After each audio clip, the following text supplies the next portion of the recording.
શહેરાનગરમાં પસાર થતા મુખ્ય હાઈવે માર્ગ પર દબાણ હટાવવાની કાર્યવાહી સામે વેપારીઓની રજૂઆત, પ્રાંત અધિકારીને આવેદનપત્ર આપી કાર્યવાહી સ્થગિત રાખવાની માંગણી। પંચમહાલ જિલ્લાના શહેરા નગરપાલિકાના હદ વિસ્તારમાંથી પસાર થતા હાલોલ શામળાજી હાઈવે માર્ગની બંને બાજુ આવેલી વ્યવસાયિક દુકાનોને દબાણ ગણાવી તોડવાની કાર્યવાહી સામે શહેરાનગરના વેપારીઓમાં અસંતોષ ફેલાયો છે। આ બાબતે શહેરના વેપારીઓ દ્વારા પ્રાંત અધિકારી ફાલ્ગુન પંચાલને આવેદનપત્ર આપી યોગ્ય તપાસ અને કાર્યવાહી સ્થગિત રાખવાની માંગણી કરવામાં આવી છે।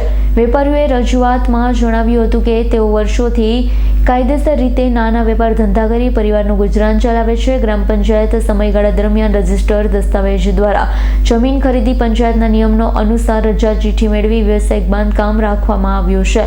મિલકતો પર નિયત રીતે પાણી વેરો, લાઇટ વેરો, સફાઈ વેરો સહિતના તમામ કરવેરા ચૂકવવામાં આવે। વેપારીઓના જણાવ્યા મુજબ 4 માર્ગીય રોડ બનતા અગાઉ તેમના બાંધકામ અંગે કોઈપણ પ્રકારની નોટિસ કે દબાણ અંગે લેખિત જાણ કરવામાં આવી ન હતી। તેમ છતાં તાજેતરમાં GSRDC દ્વારા દબાણ દૂર કરવાની નોટિસ આપવામાં આવી હતી। અનુસંધાને વેપારીઓએ પોતાની દુકાનના શેડ, ઓટલા, અન્ય અડચણરૂપ ભાગ સ્વયંભૂ દૂર કર્યા। તારીખ 27 જાન્યુઆરીના રોજ કોઈ કાયદેસર માપણી, હદ નક્કી કર્યા વગર, માલિકીની તપાસ કર્યા વગર ફરીથી દુકાન તોડવાની નોટિસ આપવામાં આવી હોવાનું વેપારીઓએ જણાવ્યું છે।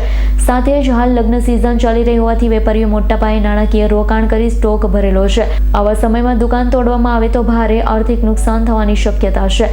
વેપારીઓએ વધુમાં જણાવ્યું હતું કે હાલ રોડ પર કોઈ પ્રકારનો ટ્રાફિક અવરોધ નથી, જ્યારે રોડની બંને બાજુ ખાનગી વાહનોનું બેફામ પાર્કિંગ અને લારી ગલ્લા રોડ પર થતા વેપારના કારણે ટ્રાફિક સમસ્યા સર્જાય છે। સમસ્યા આપોઆપ ઉકેલી શકાય તેમ છે। વેપારીઓએ આક્ષેપ કર્યો હતો કે GSRDC દ્વારા રોડની બંને બાજુ ગટર લાઇન પાસેના દબાણો અગાઉ જ દૂર કરી દેવામાં આવ્યા। તેમ છતાં ઇરાદાપૂર્વક વેપારીઓને હેરાન કરવા માટે ફરી નોટિસ આપી શહેરના શાંતિપૂર્ણ વાતાવરણને ડહોળવાનો પ્રયાસ કર્યો છે। તમામ બાબતોને ધ્યાનમાં રાખી કાયદેસર ઓથોરિટી દ્વારા યોગ્ય માપણી કર્યા બાદ આગામી કાર્યવાહી કરવામાં આવે। હાલ દબાણ હટાવવાની પ્રક્રિયા સ્થગિત રાખવામાં આવે તેવી વેપારીઓની માંગણી। હાલોલ શામળાજી રોડ પર જે દબાણ હટાવવાની પ્રક્રિયા ચાલે છે એ પ્રક્રિયા તદ્દન ખોટી છે અને અમારા જે મકાનો છે એ 1984 કોઈ 95માં બનાવેલા હતા।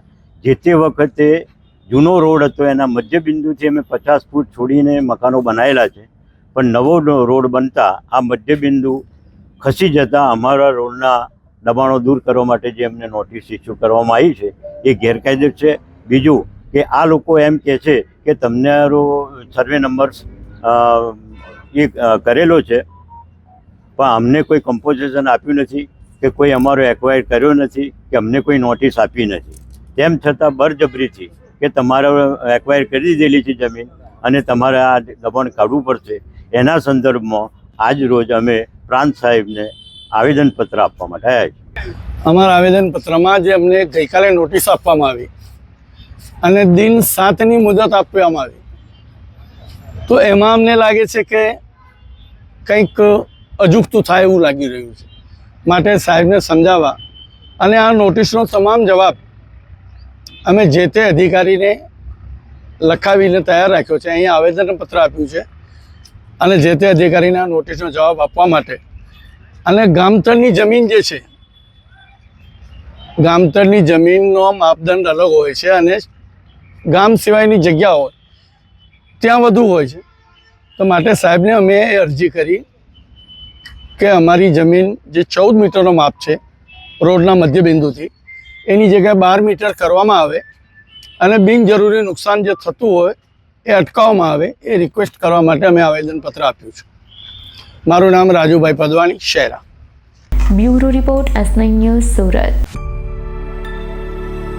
અમારી તમામ માહિતીથી અપડેટ રહેવા માટે જોડાયેલા રહો S9 ન્યૂઝ સાથે।